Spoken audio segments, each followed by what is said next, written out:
మనసుకు గాయం చేశారని మనుషులను దూరం చేసుకోవడం వలన సమస్యకు పరిష్కారం లభించదు. ఎటువంటి పరిస్థితులలో మనతో కఠినంగా మాట్లాడవలసి వచ్చిందో అర్థం చేసుకోగలిగితే 199 సమస్యలు తీరిపోయినట్లే. కడుపులోకి వెళ్ళిన విషం ఆ మనిషి జీవితాన్ని మాత్రమే నాశనం చేస్తుంది. కానీ చెవిలోకి వెళ్ళిన విషం ఎన్నో బంధాలను, అనేక జీవితాలను నాశనం చేస్తుంది. అందుకే తప్పుడు మాటలు చెప్పడం ఎంత తప్పు, చెప్పుడు మాటలు వినడం కూడా అంతే తప్పు.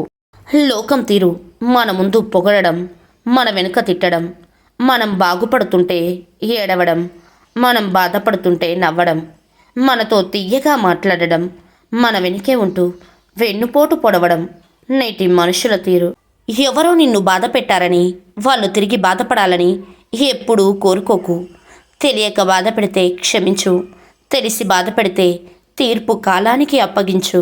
నువ్వు మాత్రం ప్రశాంతంగా జీవించు.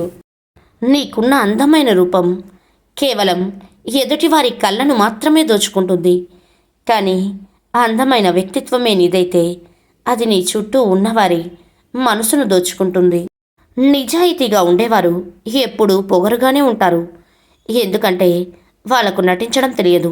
ఆత్మగౌరవంతో జీవించడం తప్ప వాళ్ళు ఎవరికీ నచ్చరు. నచ్చితే వదులుకోరు. వారి బలం కూడా బలహీనత కూడా అదే. మితిమీరిన ఖర్చు పేదరికం పాలు చేస్తుంది. మితిమీరిన పొదుపు కష్టాల పాలు చేస్తుంది.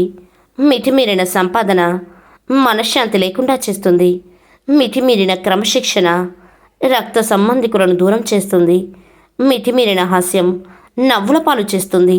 మితిమీరిన కోపం శత్రువులను తెచ్చిపెడుతుంది. మితిమీరిన వ్యసనం అపఖ్యాతిని తెచ్చిపెడుతుంది.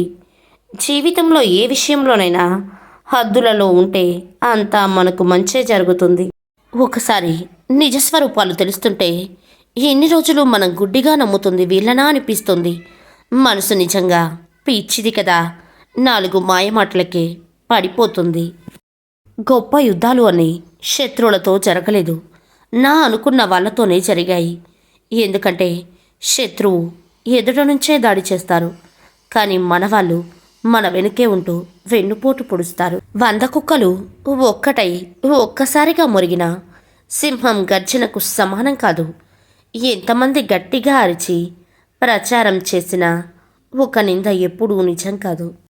ప్రతి ఒక్కరిని సంతోషపెట్టాలని ప్రయత్నిస్తూ చాలామంది తమను తాము మర్చిపోతారు. ఎవరో ఏమో అనుకుంటారని భయపడుతూ తమ మనశ్శాంతిని కోల్పోతారు. అందరికీ నచ్చడం గొప్పతనం కాదు.